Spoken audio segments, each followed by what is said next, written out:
Are we on? Check, 1, 2, mic check. You already know what it is. Welcome to the MattViolinist Podcast. We got a very, very special guest in the building. We got my man E in the building. Yo. We got Momentum on the mic too. What it do, baby? Yeah, he's gonna be like a reoccurring guest, but you know, he's just here to chime in and talk his shit too. Know what I mean? So what's good, bro? Chilling, bro. How are you? Listen, I just got back from the Islands and shit. Yeah, so. Man, you looking a shade darker. Just a shade. Just a shade. a little bit of spice. He was bright red. Now he's dirt burgundy now. They got to pull out the 52 of the Crayola to look up the proper colors. Those are those special colors you can't find inside exactly. Staples. Got to pull out the sienna brown. Facts. You know? But yeah, man. I mean, the islands, they were cool, man. You know, I enjoyed myself. It was a fun wedding. Yeah, you look like you were having fun. It was really fun. I'm good at making it look like I'm having fun online. Social media will do that. Yeah, that shit is a skill, bro. Yeah. Social media-ing. How many times you been to Jamaica? Oh, God. I'm gonna say about, in my lifetime, 7, 8 times maybe. Wow. If that. How many did you say? 7, 8. Is it more? Oh, you said 70. I'm like, damn. Yeah, I was about to say. No, 7 or 8. You own some property down there? No, I don't. No, sir. But yeah, man, it was fun. They had Ding Dong come out and perform. Wow. Apparently the bride was like a huge fan, which is always weird to me. That shit is mad weird to me. Sounds like some Godfather shit. Now Johnny Fontaine. You just have this motherfucker come out and start singing like. But yeah, she was just like, she put the first time I heard you play, I had to have you at my wedding. And in my head, I'm just like, when did you hear me play? What did she say? Did you really ask her? No. She posted that on like her story of me playing. Oh, okay. Yeah. So she heard you play on Instagram, via Instagram. I don't know where she heard me play first. You should. Because I always find that's really interesting, like when you're, especially like with anything, but like if you're making art and somebody's like, "Yo, you're dope," like I heard like from your last work, it's like, "Oh, cool, awesome. Where'd you hear that?" Because that's like, I don't know. I just feel like that's really important, like knowing where they heard where your content is like being heard and like how it's like because it could be from a lot of different places, like right. And the interesting part is it's like depending on when they tell you, like when they heard you, can determine where I was at that time. Like, oh shit, I remember that time I was going through a bad breakup then, right? And I came to the event and I was ready to like spaz and lose my shit. Yeah. But the event actually ended up being fun.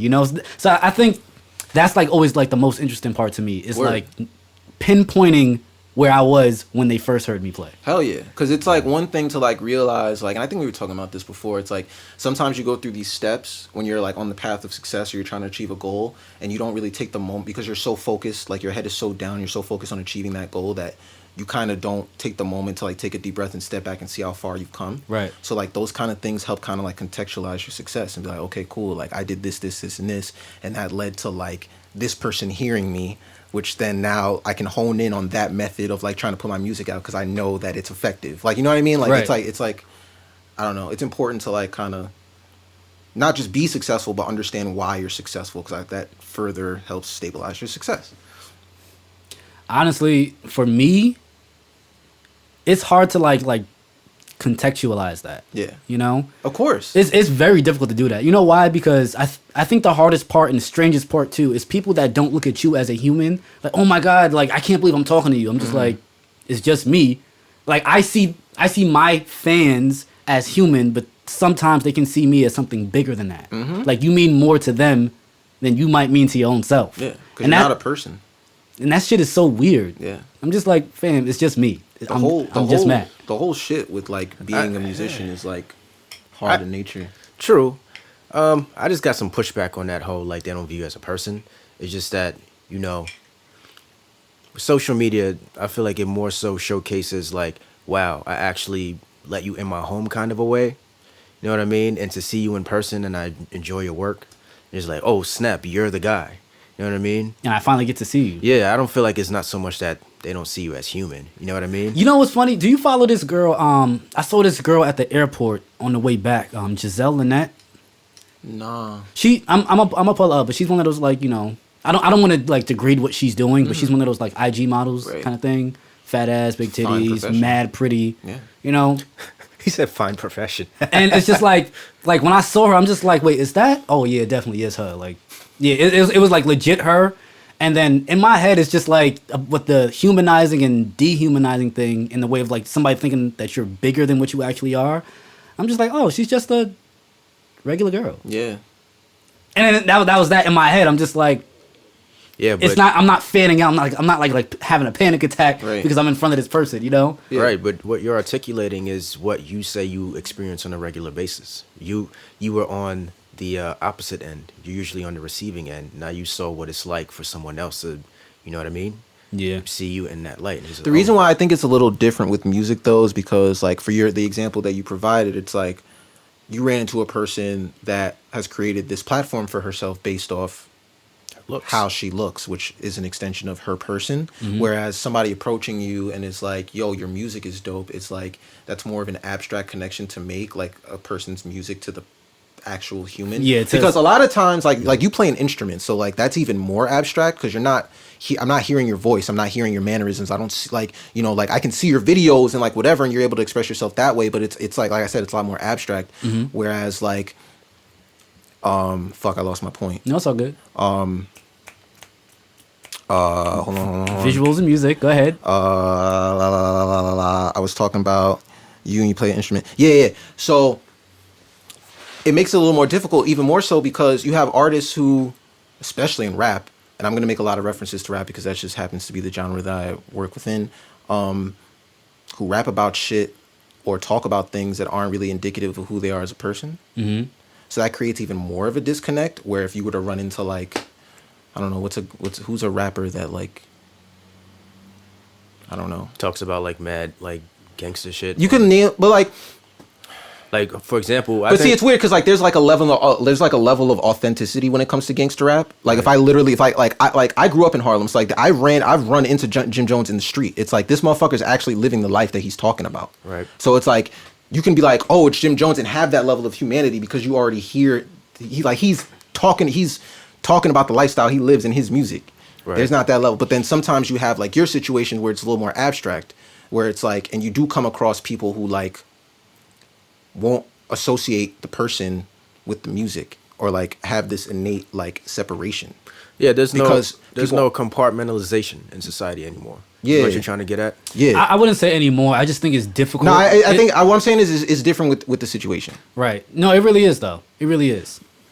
It's I don't know. Like you actually brought up a good point. Like, and it just made me think to myself, it is really difficult to separate the persona of an artist, whether he's trying to control that persona or not, and separating that and understand that this person might actually not be that way. Yeah. You know? It goes like music's so weird like that because you have artists like, and like I said, like I can name a large swath of gangster rappers who like just who live the life that they talk about, but then you also have other rappers or artists who kind of talk about things that aren't really personal, whether it be items, things that they have, and that doesn't give you an insight into the person. It just talks about the shit that they think is fly or cool, which has its own merit. I don't want to degrade like any kind of like, you know, like club music or like just music that just makes you feel good. Like that has its own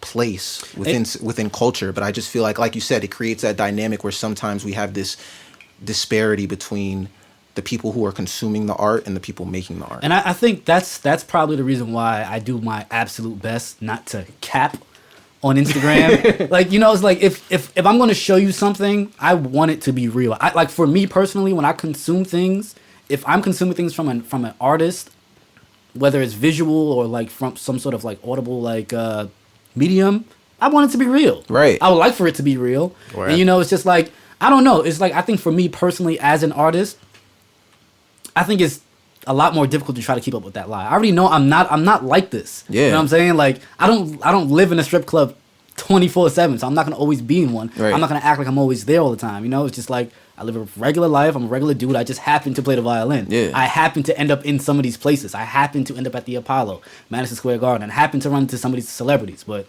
just a regular dude. Yeah. You know what I'm saying? Like, But isn't it interesting too? Like I think of artists like, you know, we used to talk about Kanye West all the time. We know he's kind of gone off the rails. he's always been off the rails, but He has always been off the rails, but more off the. He's like not on the track no more. He's like off the whatever. right. He's somebody who put a lot of himself in his music, and he even talked about it in interviews where it's like, you know, I remember when he was was it on Ellen, or I don't remember exactly where, so forgive me, but he was talking about his artist name, and it's like I don't have like a persona. I don't have an artist name. I'm Kanye West. So like whatever I put out this was right after he came out with 808s and Heartbreak, because he was catching a lot, not criticism, but like it wasn't the sound that people were expecting. It was a huge sonic departure from everything he had done previously. Like it ended up being a huge classic that ended up setting the precedent for a lot of music that we're listening to right now. But that's a separate conversation. Right. Like, but his thing was like, look, listen, like this is the creative muscle I'm trying to flex. I'm Kanye West. This is me. Like I'm not doing something that artistically like doesn't represent who I am. Like this is what I'm going through. So like, it's just so interesting to me where you have artists who like are putting so much of themselves in this music that it's almost like you know who they are already, to where, again, like you said, like you have other artists who are making another different type of music that creates this kind of disparity. Like it's just so interesting how you can have two different kind of relationships with an artist, but still be equally as impacted. And I think that's the reason why like I really liked your music when you really started to like present it. Oh shucks. No, I'm dead ass. Stop. I'm dead ass. No, but it's just like your music. It just was on brand for who you are, right. Because we were friends for like what 2 or 3 years? Yeah. No, 2 years. Yeah. Because you came into Sophomore high school. Yeah. So yeah, about a year and change. I'm like, oh, this is E. This is Eric. You know what I mean? Like it's not like he's doing something completely different. And even if you were, I mean, it never. What the fuck am I saying? It's just in terms you're talking about like my subject matter and like what I talk about in my song. Yeah, it's true. And I mean like it makes it harder too. Like being a rapper in high school, it's like am I really supposed to lie about the shit that I like? Y'all see me every day. Y'all know I don't got an Aston Martin. Y'all know I don't got like you know what I mean. Y'all know I don't fucking got no Gucci robes or nothing. Like But so the for me, but I mean there are other artists too who like to teeter that line, and you can call it surrealism. You could just call it fronting. I think surrealism is probably the more artistic way to like you know what kind of like the same way. You know what? Now that I think about it, the same way how like they have like a parental advisory on it. I think there should also be a label when it's just like authenticity advisory. Advisory. But that's kind of the point I was trying to make, right? It's just like, yeah, sure, we all know like we see you every day, but it's at the end of the day, it's still an art form. You know what I'm saying, right? So it's just I don't mean to ever undermine anybody. You know, at the end of the day, art is art. Like I was telling you about this Martin Scorsese interview I was watching earlier because I love Martin Scorsese and I've been trying to like take elements of filmmaking and implement them in my music.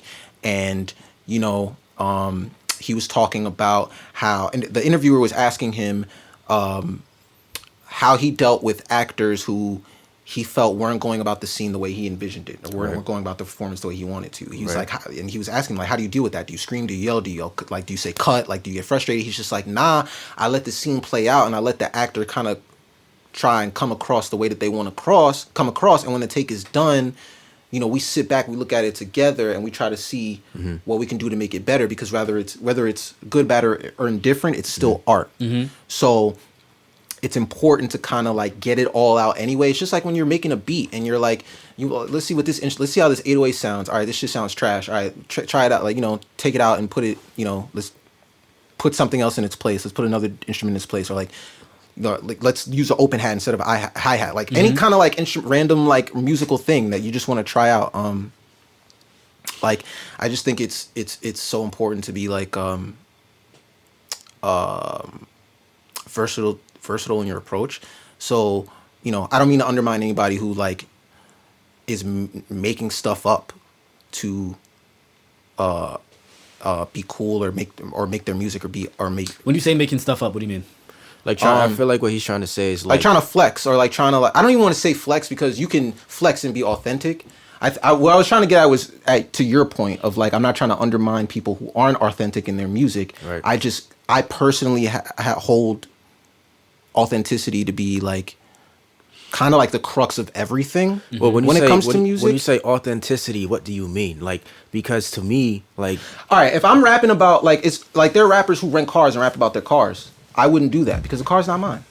Okay. I'm renting it. That's like a mild example of what I'm talking about. Like just motherfuckers taking liberties in their songs about things they don't have or haven't experienced. But it's like Drake does it all the time. And he's just like, bro, you're not like creeping up the block. Who are you creeping up the block on, Drake? Come on, son. Like, let's be for real. I love you, Drake, and you're like an incredible artist, whatever. But you're not like, you know what I'm saying? Like, sometimes he takes these liberties with like this kind of gangster lifestyle sometimes that it's just like, yo, you're not gangster. Not for nothing though.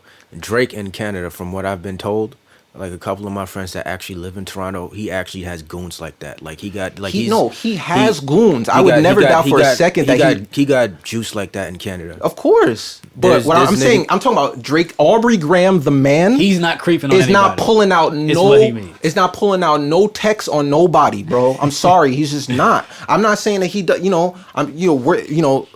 Being in the basement working on the phones, like I'm sure, like I know that he's been through some tough times and lived certain lifestyles. Like he's rapped about the time he got stuck up. Like I know he's had these different experiences. I'm just like trying to name different examples of like, you know what I'm saying, like motherfuckers be taking liberties of shit that they either don't really haven't really lived, or just don't really fully understand, which is cool from an artistic standpoint, but tying back to the level of humanity and authenticity when you're approaching somebody, it's like, all right, your music's cool, but you, the person, are a little sus because you be talking some bullshit. Well, my rebuttal to that is that seeing as how I've pretty much listened to hip hop and R&B my whole life, one thing you have to understand that I guess people lost along the way is that it is entertainment, right? I feel like people again cannot compartmentalize, if that's the word. You can entertain and be authentic.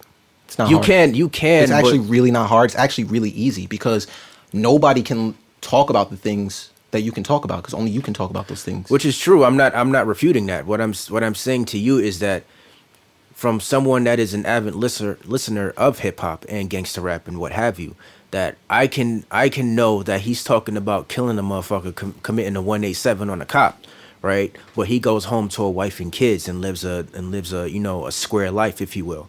You know what I mean? But I understand that it is an art form to paint this at this point now, like this like horrific picture. Because while, as the artist would say, I heard a lot of artists say, I may not live this life, but I know this goes on every day. I know that, you know what I mean, that people are living this life. And I'm not saying that I live it, but I'm expressing what I've lived vicariously through other people. Well, you know what I mean? Yeah, so like that's actually a good question. Like, if even though you're not living that life personally, if you see it, like you live in it, does that give you the liberty to make music about it as if you were? I think anybody can make music about whatever they want, and I don't mean like, at the end of the day, yes, it's entertainment. I would never, and that was my point when I made earlier. Whether it's good, bad, or indifferent, it's art. You can't make something not art. It's art. I'm just tying it back to the human thing of like, if I'm approaching and we're talking about art, like how your process as an artist, like eventually it's gonna come up like, okay, what's your subject matter? What are you talking about? Where are you drawing your experiences from? If I'm gonna be relating to you about something you're talking about, it should be something that you have experiences in. Kid Cudi is lit to me, and Kid Cudi has fans all over the world, and he's really changed with Man on the Moon, like a lot of the spectrum of what Man on the Moon is pretty much the predecessor for a lot of the music that we listen to. Like Mad Depression, Man on the Moon and 808s and Heartbreak. Those two albums pretty much set the table for a lot of these motherfuckers who are doing this melodic thing. Like before that album came out, if you were go into a rap studio and start singing, motherfuckers would start cutting your ass, bro. Right. I mean, you're not pulling out no melodies on this side. This is some gangster shit. That's not true. It is true. No, Ja Rule was singing. Ja Rule's not a rapper. Yes, he is. Yes, no, he's not. Yes, he is. No, he's not. 50 Cent. 50 Cent is a rapper. Right, but a lot of his music is highly melodic. It's highly melodic, but he wasn't being melodic in his verses. In his verses, not really. In the so that's what I'm saying. Absolutely. The art craft of rap has changed. The craft, because you weren't adding melodies in your verses. Yeah, you are now. Motherfuckers are literally hopping on, and I've seen the process of how these songs work, bro. Before it would deadass be, you see like traditional like hip hop, and I don't want to come off as like traditional hip hop guy. I appreciate all kinds of art, so I'm not trying to get off my lawn type dude. You do know that this is a safe space, even if you don't appreciate it. No, of course, but even still, like I hate that impression of like, oh, like golden era was the best era of hip hop, and it's like that's bullshit, because in reality, there's so much great music out right now, and we have the ability, thanks to streaming services, to choose what we want to consume. But there's just stigma because there's only one certain type of music on the radio, that there's no good music out, and it's like the music on the radio doesn't dictate what's popular. Right. Make your point, and I want to move on to something else. Yeah, that aside, I was gonna say, what was I talking about? You were just talking about like just how rappers back in the day, they didn't like do melodic stuff. Yeah. I've seen the process of how this shit goes down now. Before it would be, yo, let's like, you know, or I'm gonna think of freestyle in my head, or let me write a 16, or like whatever, like go in the booth, spit the 16, all right, whatever, let me do overdubs, okay, cool, all right, the verse is done. And then Now it's literally, you're thinking of the melody before you think of the words. Motherfuckers go in, they lay down the draft track or the rough track for whatever, however the melody or the pattern's gonna be. So you go in there like, yeah, yeah. Then you come out, you listen to it, then you fill the words into those spaces. It's a completely different process because it's a different craft. So it's melody. It's melody over lyrics, and before it used to be lyrics, melody. Yeah, Got you. So hold on. I know because we could be on this topic all day. Yeah. I did want to move on. Yeah, no. I was watching. Let's go into sports a little bit. I was watching Kobe geez. Bryant memorial thing. First of all, rest in peace, I Kobe. actually didn't watch it. I missed it. But I watched Michael Jordan's speech, and I watched Vanessa Bryant's speech like minimally. I couldn't really like watch it like that because it was kind of sad. But it made me think about like the concept and the process of funerals, the way that we do them nowadays. It's just like I could have been the you mean like for famous people? No, just period. Just Okay. period. Like it's just like you lose a family member or a loved one, and it's just like everybody wants you to go on stage and talk about it. It's like, fam, I am grieving. I lost that person. My mind is not in this. It's not in a sane space to really talk about it. And if I don't want to talk about it, I shouldn't have to do it. Yeah. You know, there was a situation when my grandmother passed.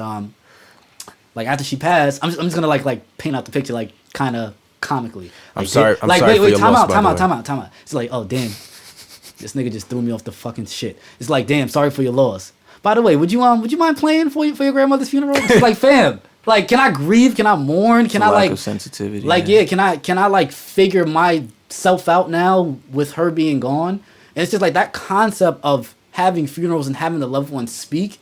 That shit is kind of selfish, if you ask me. Yeah, absolutely. And it's just like, what's crazy is like Vanessa Bryant, she didn't have to say anything. She didn't have to make a statement about it. She didn't have to address nobody. She didn't have to do like the memorial for the fans. She didn't have to speak to the fans. And it's just like, you know, I take my hat off for her to doing it. I know that shit was super duper rough. I can't even imagine trying to do that. Well, she definitely took her time. Like, well, let me not say that because that's like open to interpretation. Like losing a significant other and your daughter, like, how much time is the right amount of time? So I don't want to sound, you know, but given the like, you know, people were expecting either some kind of statement from her. I don't know why that's a good point though. I don't know why in our culture we like expect statements from these people.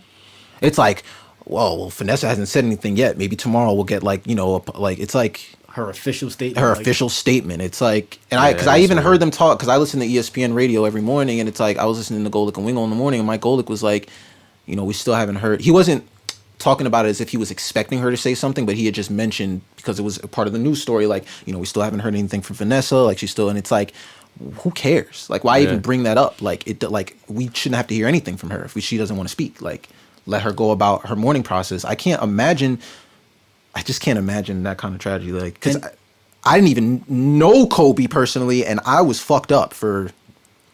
it still doesn't feel real. It still doesn't feel real. Yeah. So like, I don't know, man. And you know, it's wild. You know, it's funny. Like right before I went to Jamaica, one of my friends, Wisdom, passed away. Like he passed away suddenly. He was like my Sorry age. to hear that. Yeah. And it's just like I grew up with him and everything, and he was a part of the church. Mm-hmm. So you know, there was a few members of the church that reached out to me. He was like, "Oh, would you mind playing for his funeral service?" Right. And then I told him straight up, I'm like, "Look, I had a shitty January and February, and it's my birthday.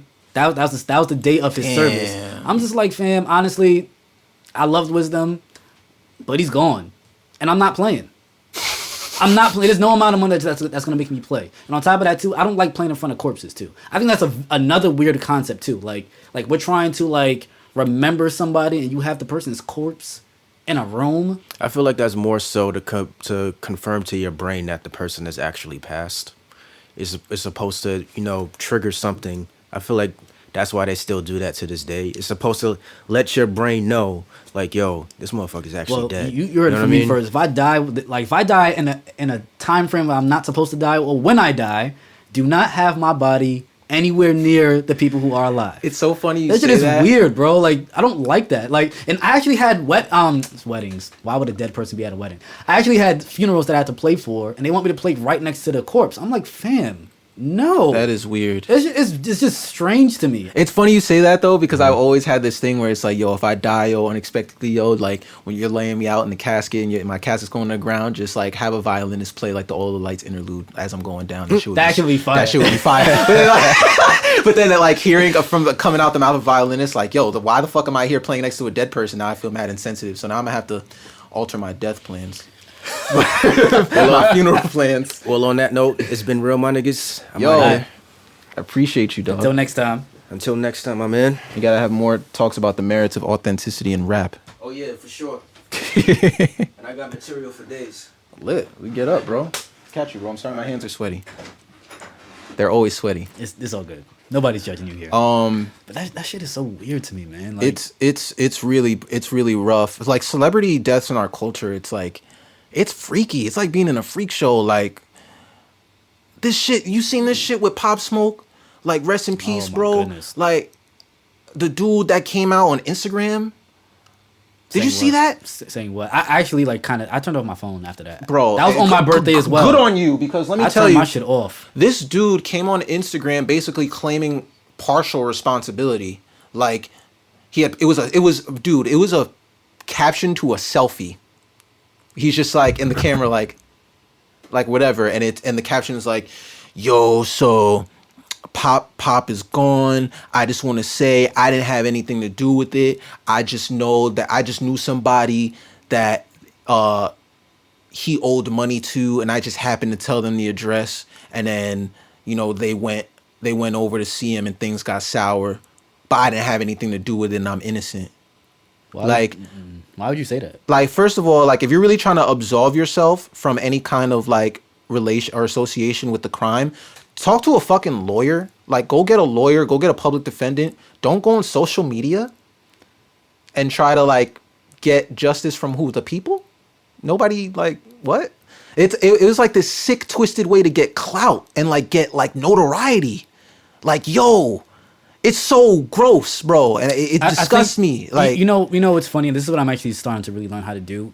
From the outside looking in, based on the way you told the story to me, yes, it does look like some way to like. No, it literally, because he had just posted the pic, and I was on his Instagram story because I'm like, yo, who, like this guy, and he was talking about, but download my song though. After he posted the picture, because I looked at the timestamps, because I'm like, I got to see how sick this nigga is, and niggas is really sick out here. That's weird. I don't know, man. That Pop Smoke thing fucked me up, man. It did too. It's with me as well, because, and it's crazy, because I never really liked his music like that, and I really listened to his music. I liked like his voice a lot. He had a crazy presence, extremely distinct, extremely, and it fits so well in the genre. He had a crazy presence, bro, and he had a bright future. Yeah, he did. You know what I'm saying? Because he was coming off this wave of like this UK rap, like the UK grime shit, like with the heavy 808s and that high tempo. Right. I just feel like, yo, he had so many different places he could go, like even in a realm that I don't even fuck with. Like I could just see it. Like he just had a really bright future ahead of him. That shit. Just tying back to your point about just celebrity culture and death and shit like that. We are just so desensitized to like death and trauma. Like we don't know how to deal with trauma. And to be honest, that's tragedy. Like somebody like it's straight tragedy. Getting shot, like somebody getting shot and dying. That's tragic. Like, in their home, bro, in your own space, bro. I don't think that was. It wasn't his home, but like it was. He was renting he was renting it out. Right. I think it was Airbnb or like whatever. Like whatever. That was his space for the time being. You feel me? It's like you're supposed to be secure and feel safe, and like he's from New York. Like that's another New York cat. Like you want to see New York cats out here succeed in the music business. Like for too long, like the South's been flying the flag and like the West Coast flying the flag. Like we I like to see New York artists out here thriving. So shit just sucks, bro. Yeah, like that shit fucked me up. But enough about death. Let's talk about some life, please. So your freestyle. My freestyle. Your freestyle, sir. It was very interesting. You actually brought up some points, and forgive me if I don't remember the lyrics verbatim, but you said something to the effect of homeless chic. Recite that line. Something about homeless chic. I'm the poster boy for homeless chic / the highbrow crowd from like the eyebrow #fleet. Got you. So what was your approach on that? Like, were you ever homeless? Do you know people that were homeless, or is this something that was just kind of fabricated? So it's funny because on the back of my conversation about authenticity in rap, I was never homeless, and the whole thing is actually, I think it's very clear that it's a visual metaphor because I'm literally talking about it for like most of the song. Like I'm talking about, I haven't eaten in weeks. Obviously, I have eaten in weeks. If I have not eaten in weeks, I would have perished. I try to, because when I wrote that, I was aware like, damn, I think this is dope, obviously, but I don't want to come off as unsensitive or like to undermine the struggles of people who are actually going through homelessness. But the idea of it was to kind of just express not only my hunger to do this rap shit and get in this rap game, but also to kind of like find myself and my own identity. Like I feel like, and we talk about it all the time, like with just like social media and like this idea of like having things and like having the new pair of kicks or like the new gear or whatever. Like I'm trying to find peace within myself without having any of those things. Right. So when I say something like, yo, I'm the poster boy for homeless chic, it's not to say like, yo, I'm homeless and I'm like the fucking Lord of the Flies when it comes to this homelessness, because it's a serious issue that needs to be tackled. But it's to say like, hey, listen, like I'm like trying to fly the flag for motherfuckers out here who don't really have any of those things that we're pressured into believing make us great or like make us fly or cool. So that was kind of like the whole idea of the verse, but like that line I feel like kind of encapsulates it in a nice little neat. Shit was cool, bro. I appreciate you. I appreciate you like bringing up the A-Team shit too, because like that was so long ago, and it's like crazy that like people in our town and stuff still like remember that shit. Like, no, the A-Team shit was really dope, and again, I think the reason why I really appreciated it is because it was authentic. It's authentic, right? And we got off the beaten path, but it's like I said, like you know me, like I smoke weed, I play video games, I like to eat fast food. I like to eat all food, but I'm trying to cut off fast food because I be eating it way too much. It's just too convenient. Those are things I rap about in my songs. Like, sorry, like I can't rap about trapping. I don't trap. I can't rap about like red bottoms. I don't have any. Right. So not yet. But you know what's funny about the 18 thing is that I remember that was a time where I think I really just started to grind like musically and trying to make money off of it and trying to turn it into a career. And I remember when you guys actually like at the time for me it was like y'all hit the jackpot. You know, yeah, you guys were starting to get that reach, that 200,000, 300,000 views and everything. And I remember now that feeling, and I remember denying it back then, but I was jealous. I was legit jealous. And now, what is it, pushing 10 years later or 10 years later, 10 plus years later, I don't think jealousy is an issue. Because to me, I think there's a difference between jealousy and envy. I think jealousy is just like, damn, that person has what I want. They have something that I have. Envy is like, damn, that person has what I want. I'm going to go out of my way to make sure that person can't have it because I can't get it. Right. And it was never like that. There's like more of a hateful connotation behind it. Right. So it's just like, I think there was many cases now that I think about it within the last 10 plus years where I was jealous about something. But instead of pouting about it, it's just, I did something about it. Right. You know, I just stepped my shit up. Right. You know, and it's just like, even within that 10 plus years, we were never not friends. That's the thing, like, and I think we spoke about this too, because, and this is kind of like how me even being here came to be, because it was like for so long, like after all that A-Team stuff happened, and then, you know, we had a mild taste of success or whatever, and we were doing shows and all that stuff, and then everybody went to college, it kind of all fizzled out. And that time, motherfuckers is peeping MattViolinist. My son is out here traveling, like doing gigs for like Oprah.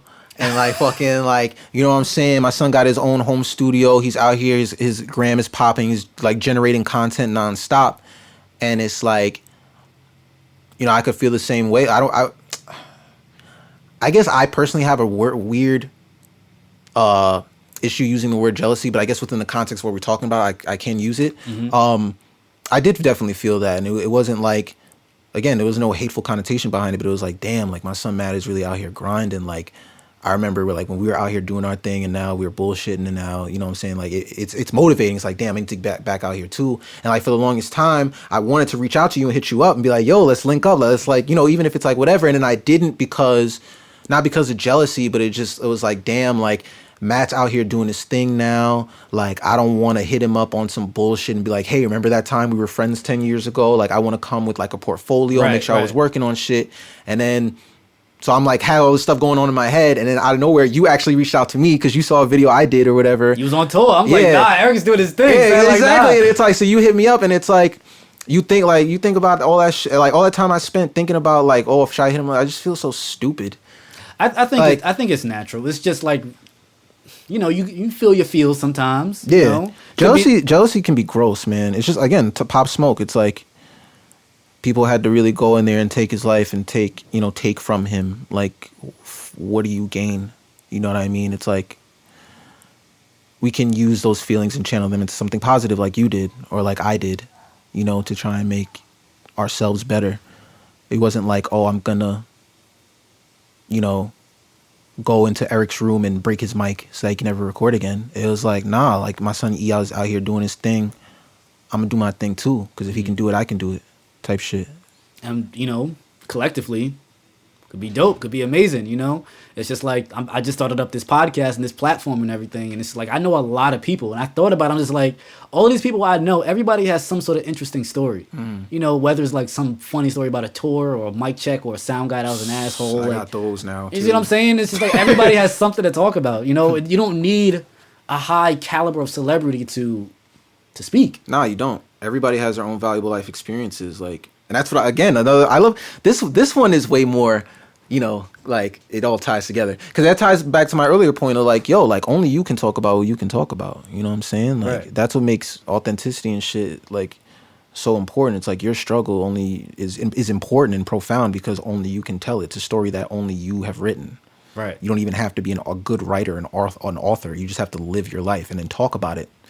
And then, you know what's funny too? Even going back to that point, I don't want to keep going back to old points. I'm sorry. No, I just like tying fine. stuff because it's no, cool. no. But it's just like some people really are authentic in their art by speaking on things that aren't real. They're storytellers.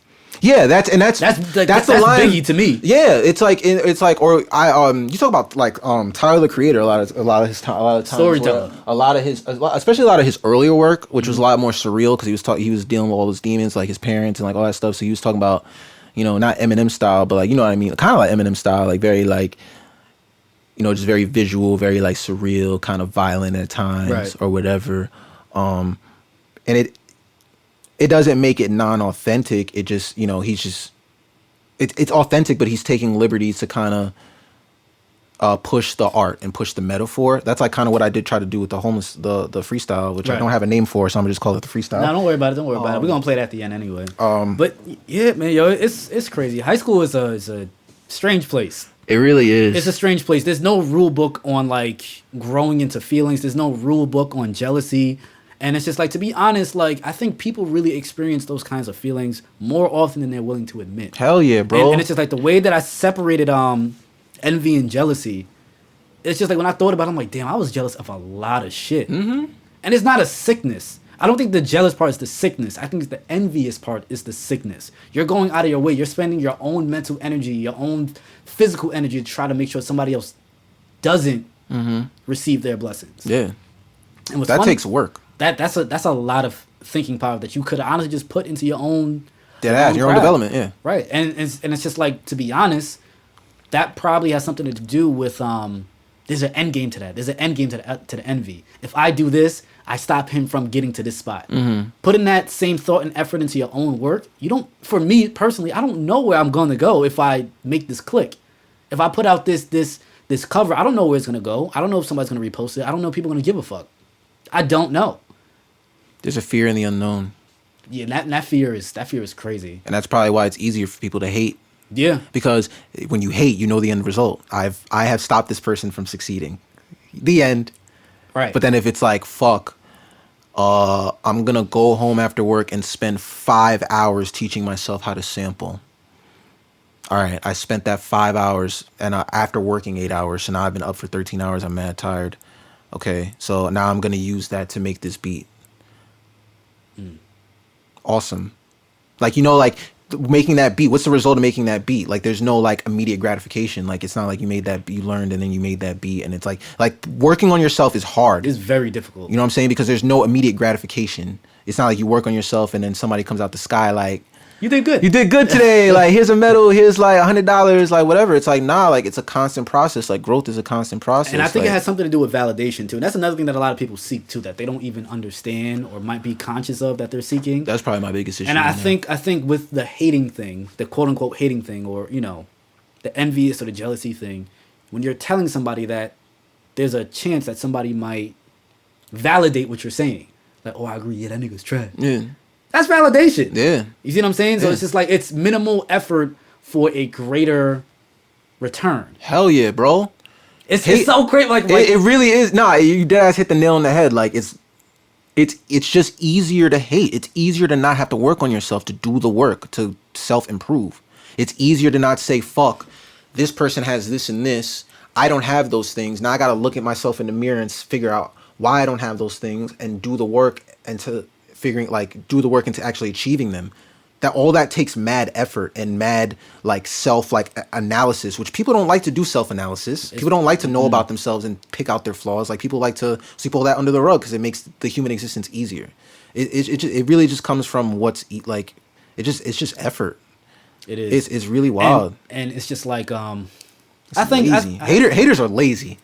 They it's easy to hate. It's hate, yes. And you know what's funny? I want to make this distinction too. You can not like something and not hate on it. Hell yeah, bro. I teeter that line every fucking day. You know how much shit I hear on the radio, and I'm just like, yo, this shit is garbage, man. Like, why? But shout out you, yo, get that check, bro. It's like for me, the trap genre, and I'm generalizing. I know it goes off into different branches and everything. So, yeah. But the trap genre, I could be like, I don't like it as a whole. I know that there's nothing wrong with it, and I know for a fact that there's a handful of songs that cross my path, and I'm like, oh, nah, that shit is hot. Fire, yeah. I'm not hating though. I just know what is and what is not for me. Yeah. You know? And that's it. That's not hating. Being able to make that distinction in music is so important. Like being able to distinct what you don't like, or in art in general, what you don't like from what you. Well, I guess that's a kind of a different conversation. I was gonna say, because then that kind of ties into objective versus subjective, like what you like versus what you think is good. Mm-hmm. But the overall point is like just being able to appreciate something if you don't like it. Right. And going back into high school, I know that was a long time ago. Yeah. But after you put out the video and it started to gain some traction, did you notice any like new interactions with people? Like people were treating you different? Yeah. Hell yeah. I mean, this is the thing. Like, it was even more exacerbated by the fact that like I didn't have that many friends anyway. Mm-hmm. So like, cause you knew like I moved into Teaneck High the middle of sophomore year.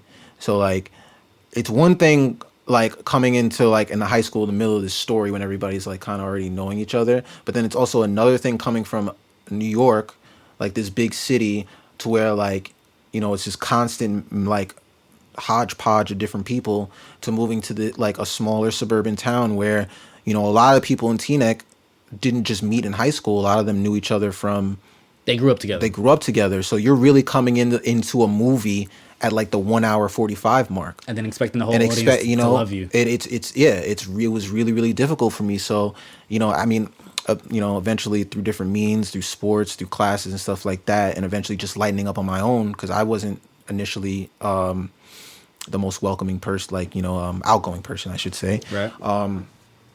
I was able to meet people, and then I had like a small core group of friends or whatever. But then once that shit started coming out, we did the video, and like just having all that many people in the video. Like how many people were in that video? A lot. So many people. Like people, it was just crazy. How did you? Go ahead. No, I was just saying it was cool to bring a bunch of people together, and like I felt like that was something that really like made our group of or helped make our greater community. Mm-hmm. But it did kind of suck, like seeing like a lot of people who I wanted to be cool with, or like girls I thought were cute or whatever, that then they would never give me the time of day. All of a sudden wanted to like have discussions with me and talk to me and be my friend. It kind of just sucked a little bit. And then once all that success faded, like those interactions, like you said, also faded with it. Yeah, social equity is also a very strange thing. That shit. But it's real. It's very, very real. You Definitely. know? And I think that's like the advantage of being a new kid, and that's something that I've learned when I got out of high school. I used to really think to myself, like, damn, I don't be getting no bitches. No, like, nobody Son. want to fuck with me, nothing like that. I started getting these different calls, like, oh, man, you want to come out to DC and perform? It's just like, yo, when you're the new talented guy or just the new guy, period, you get treated completely different. They're not judging you based on who you were. They're not judging you based off that kid who you were in kindergarten. Now you're in fucking high school. Like, oh, that's just little Matt from back in the day. No, they see you for who you are right then and there. And there's value in that. Mm-hmm. And I think that's where like a lot of my validation and my value started to make sense to me now. Like, oh, I get it. I actually have value. Oh, I can actually fuck the bitches that I thought I could never have a day in my life. But it's just like, as vain as that sounds, it's just like that's where it came from. You know? So it's, I don't know. That social equity thing it's a very strange thing. It sucks, bro, especially at that age. Like, and it's still something I'm trying to recover from. Like, you know, I'm going to therapy and I'm like trying to do things to like rediscover that sense of self-validation and self-confidence, because like we had that whole thing go on, and it's like you said, like people aren't judging you based on the person that you were, but it's like to them, they don't know because they're just making the effort to interact with me. But with me, it's like I'm still the same person that I was before this 18 shit started. Right. I'm Eric. Like, I'm just a person. Like, I just happen to be making music now. And it's not like, and it's crazy. It's crazy that I was able to experience that on such a micro level of success. It was not micro. Stop downplaying. It really was. It I mean, wasn't micro. All right, but like relative to like, you know, because we be, you know, like especially now like that I've been doing this stuff with Marlon. Shout out to Marlon Craft. Like going on doing shows with him and like traveling the country and stuff like that. It's like there's just levels to this shit. So like I understand now like what success is. So I just try to keep stuff in perspective, not to like beat myself up or downplay anything. But it's like true. I don't want to act like yo, like that shit was crazy. Like we had one song, one video. The first tape was cool. The second tape wasn't so cool, and then that was that. Like it was an awesome experience, but bro, you guys did a magnificent job. It was awesome, bro. It does not matter the time. Like, sure, your idea of success might have changed, but it should never belittle what you did in the past. That's true. You're right. That's why I always, still to this day, anytime you say that, I always make sure I appreciate it. You know? I appreciate you appreciating it, because it was good shit. I don't think about it at all. Like, it's so crazy. Like, I just try to stay forward and continue with my development. Like, again, like doing these shows and like working on my own solo EP now I'm trying to have out this year, and like, you know, getting up with you. Like I forgot to bring my fucking computer. I'm tight, but I deadass made a beat last week that deadass like I want you to put strings on if you are not against it. You know me, man. Like I'm saying, like I'm just trying to link up with all like just new people and like continue to grow, like just continue to like change that. I want that idea of success to change. I'm not gonna lie. Like I'll never forget and I'll never like not cherish what, you know, for a lot of reasons. You know, it's funny that you say that. Like yes, I'm very grateful for like all the trials and tribulations that I once had, but I'm tired of these broke nigga problems. Yeah, I want a new set of problems. You know now, what I'm saying? You know? Like yeah, and there's nothing wrong with that. There's really nothing wrong with that at all. Hell yeah, I want to make new songs. I want to meet, you know, new people and do new things and travel and see new places, and like life's too short to get hung up on shit, man. Yeah, it really man. is. So that's a fact. That's a fact. Yo, I'm not gonna front. I was watching this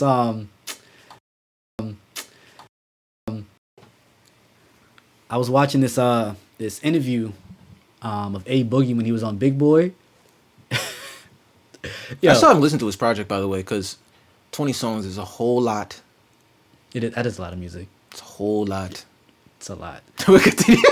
Yo, please watch this shit one time. So just watch it one time. Here. You can sit back down and watch it. What does that mean? No. Go back.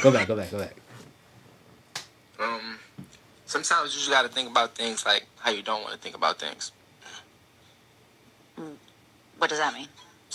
I don't even know. But let me tell you. Hold on, Boogie. Yo, that shit had me laughing all day today, son. All day. You know what's funny? There's wildly some truth to that. At least that I can find. You know what's funny? It's not a bad statement. It really isn't. It's just the fact that he did not elaborate. Do you have any examples? Anything? It's a stroke of genius. Just say whatever and then let everyone else do all the fucking. I think that's the problem. Like you know, no, no disrespect to A Boogie or anybody, but I feel like people have lost the art of the ability to articulate To themselves. be profound. Yes, they say some general shit and everybody's like, They're facts, like, facts. whoa. Everybody's like, facts, Have you seen the facts, Elmo meme of him like this and it's like the explosion in the background? Yes. That's like everybody.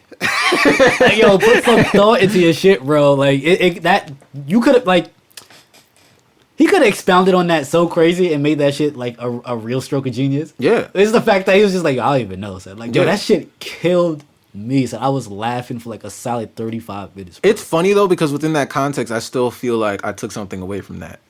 Cause like that's true though. Like sometimes you gotta dead ass think about shit in a way that's like outside of your. Sometimes you gotta look at shit from a different perspective that's not normally your own. Like he really could have just said that.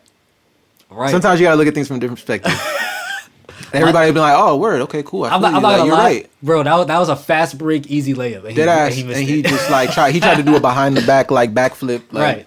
Missed it, went out of bounds, turnover. brick that. It's crazy. But I'm not gonna act like I have interview experience like that either. So Oh, that's all good, man. you know what I'm saying? That's mad funny. That shit had me dying. I still want to check out his project though. But like I said, 20 songs is a lot. How you feel about song counts, man? This shit is getting out of hand. For me personally, I don't really give a fuck about Like track listing. song counts and anything like that. What the fuck was it? I think I was listening to Off the Wall. How many tracks does Off the Wall have? Like 13. Right, and it's a solid body of work. Like Yes. generally speaking, there are no skippables on there. Nope. You know, so for me personally, I don't really care how many songs are on the album. I just know that there's two things to account for. For me, is it good? Is it good first? Of course. Right? Number two, you have to account for me, I have to account for my own listening fatigue and other people's listening fatigue. So if you have 20 songs and 15 of them are all mid, like maybe you should just put out the 5. Yeah. But you know, things are a little different now with the streaming and With the everything. streaming, yeah, I think that's mainly what it is. Motherfuckers just like, I'm gonna throw it on there because it's more streams. Fuck it.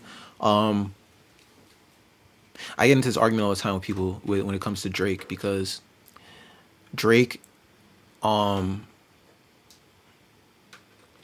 think in a lot of ways, not a lot of ways, in this one specific way where he doesn't take the time to trim fat off his albums, he doesn't value his artistry.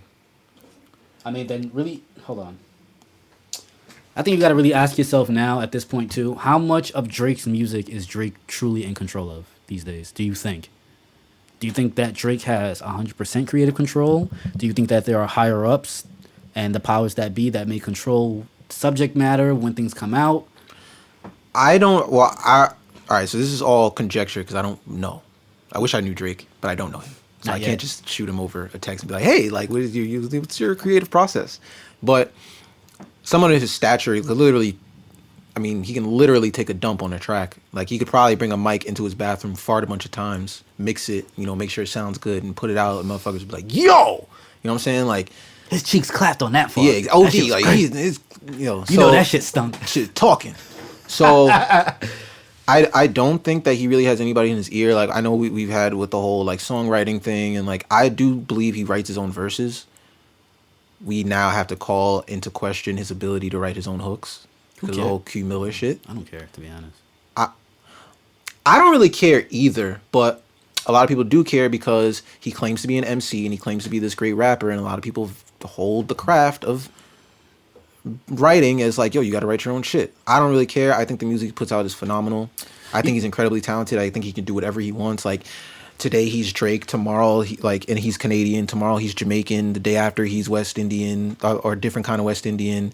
Like, tomorrow, the day after he's Spanish. You see, okay, here's the thing. He's like English. the whole thing with him writing his own music, or artists period writing their own music.